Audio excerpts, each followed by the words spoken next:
Less than an hour ago, something landed in our inbox that instantly set off alarm bells. The video you're watching wasn't meant to be seen. It was sent securely, rushed, and deliberately encrypted. Look carefully at the timestamp, just after 3 a.m., a quiet residential street in Utah. No cameras, no production vans, no film crew. And that man on the pavement, raising his voice at police officers, that is not a concerned neighbor. That figure bears an unmistakable resemblance to Kody Brown, standing beside a black SUV with the engine running, a vehicle that does not belong to TLC. This was not a filming night. This was not scheduled. This was not authorized. According to multiple independent sources, Kody Brown was in Utah last night for one reason only, not to see his daughter, but to carry out what insiders are calling an emergency child retrieval. And if that's true, everything we thought we understood about this divorce just collapsed. Truly Brown is no longer caught in the middle. She may be the focal point of a multi-state legal ambush. Since relocating to Utah, Christine has projected calm, stability, closure. We were shown a peaceful new chapter, a settled custody arrangement, a safe home, a $1 million plus duplex where Truly could finally breathe. But silence doesn't always mean safety. Sometimes silence means preparation. If you want the truth to stay visible, hit the like button now, not later. Right now. It pushes the story to the people who need to see it. And subscribe to Sister Wives Crew, because no other channel is digging at this depth, and what comes out in the next 24 hours will change everything. Let's talk about the lie that's been quietly sold to viewers for 2 seasons. We were told there was a civil 50-50 understanding, that Kody let them go, that he was too focused on Robin and life in Flagstaff to chase Christine or Truly across state lines. That story is now collapsing. Legal analysts tracking sealed filings in Arizona say something chilling. The so-called agreement may never have existed at all. Sources suggest custody paperwork was either never fully signed or never properly finalized, meaning in Kody's mind, and possibly on paper, Truly never stopped being an Arizona resident. This wasn't a visit. This was a retrieval. He appears to be framing Christine's move as an illegal relocation, a cross-state transfer without notarized consent. In short, parental kidnapping. Now rewind the last 6 months. Remember his sudden fixation on Utah? Those unexplained trips north? The gun expos everyone joked about? Look at the map. Northern Utah, St. George, the I-15 corridor. We now have images, still being verified, placing Kody's vehicle outside a highly controversial St. George legal firm. Not a family practice, not mediation specialists. This firm markets itself to fathers who believe the courts have failed them. They specialize in aggressive custody enforcement. If Kody has been meeting them for months, this wasn't impulsive. It was methodical. He allowed Christine to settle, allowed Truly to enroll in school, allowed routines to form, and all the while, insiders believe he was documenting every perceived denial, every decision made without him, every mile traveled without written approval. Not freedom, evidence. That black SUV wasn't just transport, it was the final step in a legal trap snapping shut. So why 3 a.m.? Because jurisdiction is everything. As long as Truly remains in Utah, Utah courts hold power. Christine has home field advantage, but cross that border, even briefly, and the balance shifts back to Arizona. This was a race, not against Christine, against the clock. Middle of the night, surprise, roads empty, courts closed. If he reached Arizona before morning, he could file emergency paperwork claiming physical custody and accuse Christine of alienation. That's why police were there, not because he called them, but because a neighbor heard shouting, which tells us something critical. The extraction failed. And that leads to the most disturbing question of all. Why would he risk arrest, public fallout, even the show itself? Because something bigger is at stake. Financial records connected to family LLCs suggest severe cash strain. Without the original wife's income, and with Robin's spending unchanged, the walls are closing in. So why does Truly matter? Because she is the last minor child linking Kody to Christine, the franchise's most valuable asset. custody isn't about parenting here. It's about contracts. Lose truly, lose relevance, lose leverage, lose the TLC check. This wasn't fatherhood. It was asset protection. But here's where everything flips. Truly Brown isn't passive. Sources now suggest she has been quietly documenting for years. A secondary phone, not on the family plan, not controlled by Kody.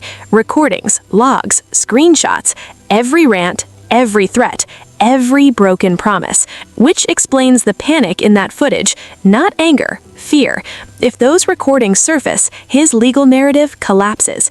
And then came the trigger, a text message verified by 2 independent sources from Robin to Kody, sent at 4 p.m. yesterday. Get her before court opens Monday or we lose the contract. That sentence changes everything. This wasn't desperation. It was instruction. Timeline checks out. Flagstaff to Utah, 6 hours. An empty car seat in the back. Premeditated. And how did that message leak? Because the call didn't come from outside the house. It came from inside. Our sources point to Dayton, the overlooked one, the quiet observer, the first to break ranks. Christine was ready because someone warned her, which is why the lights were on, why police were nearby, why the plan collapsed. Now we are entering the most dangerous phase. An emergency ex parte motion has reportedly been filed in Arizona without Christine present. If granted, it could criminalize her overnight. If she refuses compliance, she risks arrest. This is no longer TV drama. This is interstate legal warfare. And Kody hasn't left Utah. He's waiting for a call, for paperwork, for darkness. That black truck is still the key. If you're on the I-15 corridor today, Salt Lake to Flagstaff, stay alert. Dash cams on, eyes open. Do not engage. If you see that vehicle, document safely and report, because public visibility is the only thing stopping this from happening again. This channel isn't gossip, it's real-time accountability. We are watching, and we are not looking away. The signal stays live. Just under an hour ago, we received something that instantly sent chills down our spine. The footage came through encrypted, rushed, as if someone wanted it seen immediately. Check the timestamp. A quiet street in Utah, just after 3 a.m. No lights, no crew, nothing scheduled. And the figure arguing with the officers on the pavement, that's not a neighbor complaining about late-night noise.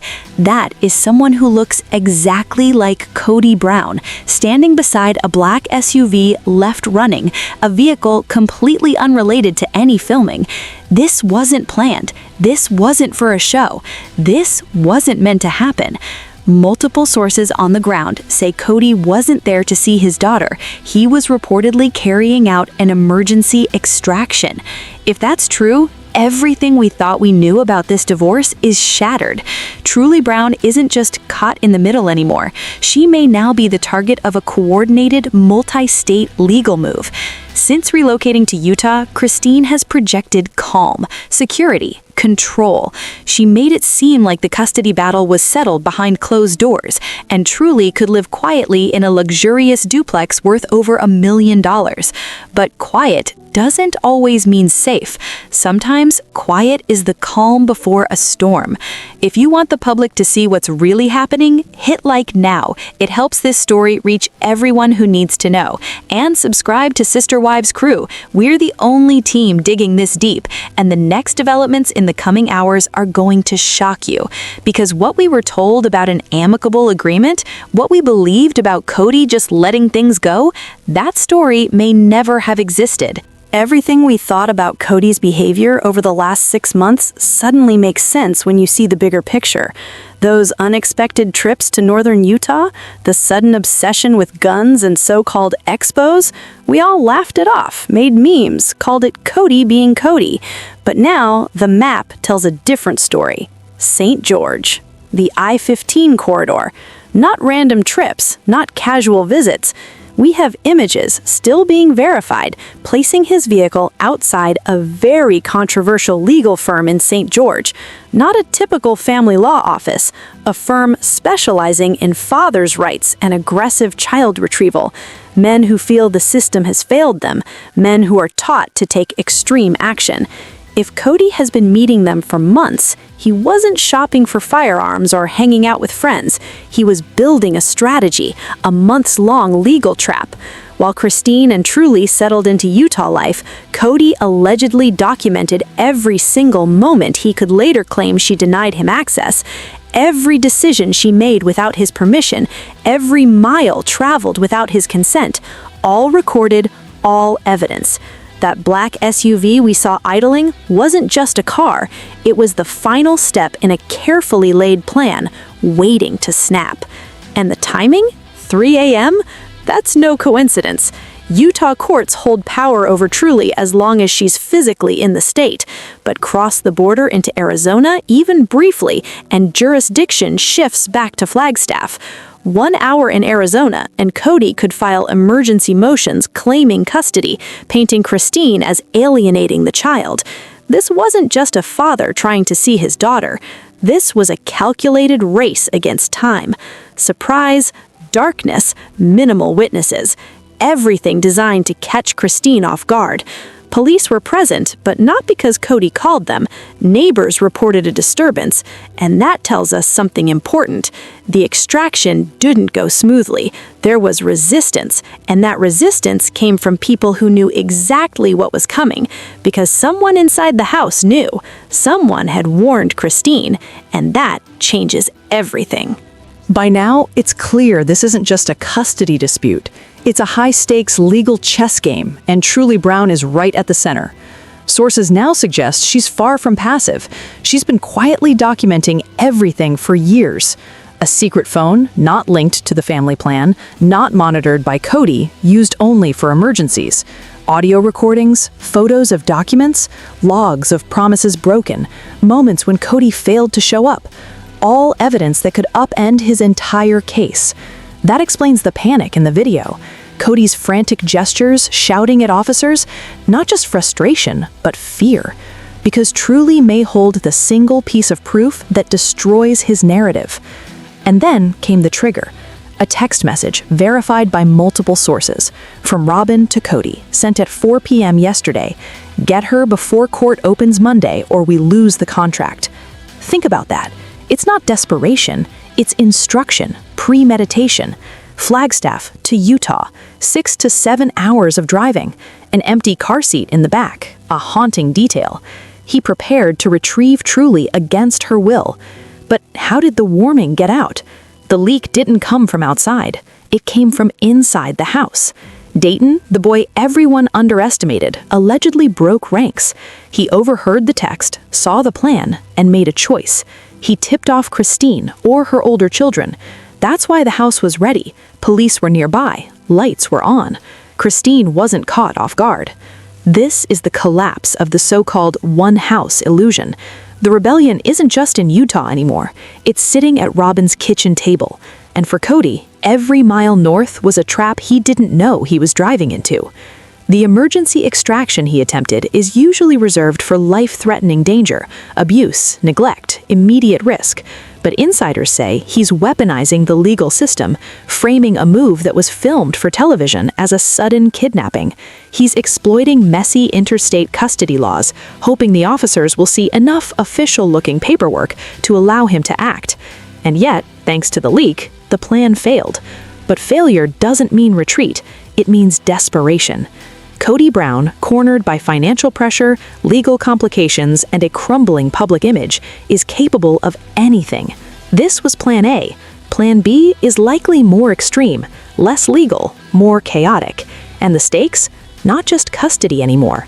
Criminalization, reputation, contracts, the safety of a child.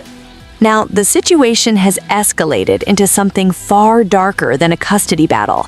Kody's legal team has reportedly filed an ex parte motion in Arizona, a nuclear option in family law. For those unfamiliar, this is a request for an emergency order without the other party being present.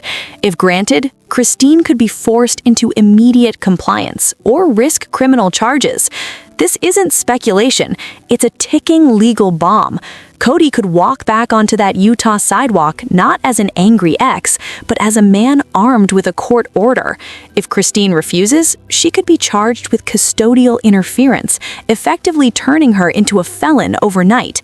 Every move she makes, every second Truly stays in Utah, could tip the balance of power. The black Ford F-150 isn't just a vehicle, it's a vessel of the operation. Spotted idling outside Christine's house, tracked from St. George to the no-man's land between Utah and Arizona, it's the instrument of a tense interstate race. Kody is waiting, calculating, ready to act the instant that ex parte order comes through. He is counting on a single moment of complacency, a trip to the store, a walk, a routine lapse to try again. The authorities can only do so much. Lawyers can file motions, but the real eyes on the ground are the fans, the sister wives' crew. Dash cams, observant neighbors. Every sighting matters. This is public accountability in real time, the only barrier preventing Kody from executing a midnight raid without witnesses. Meanwhile, Truly is no longer a silent participant. She is the whistleblower, the one quietly gathering evidence that could destroy Kody's case. Every recording of a manic rant, every hidden log of threats or broken promises, every shred of proof she holds flips the narrative. Kody isn't just trying to reclaim a daughter, he's trying to reclaim an asset, a leverage point for contracts, a tie to the show. The text message from Robin confirms it. This wasn't about fatherhood, it was about keeping control. It was about money, contracts, and survival within the show's ecosystem. The clock is ticking. The border is the finish line. Utah law versus Arizona law, night versus day, safety versus strategy. Every second counts. This is no longer a story about a reality TV family. It's a high-stakes thriller unfolding in real time. Kody's next move could escalate into criminal territory. The ex parte motion could force compliance, and the midnight raids could resume. We are watching a desperate man trying to bend the law to his will. Every mile he drives, every lawyer he consults, every move he makes confirms Christine's choice to leave was not only right, but necessary. The surveillance is ongoing. Dash cams, sightings, legal filings, and insider updates are our only way of shining light on this operation. Truly, safety is at the heart of it, and the world is the only protection she has until the law catches up.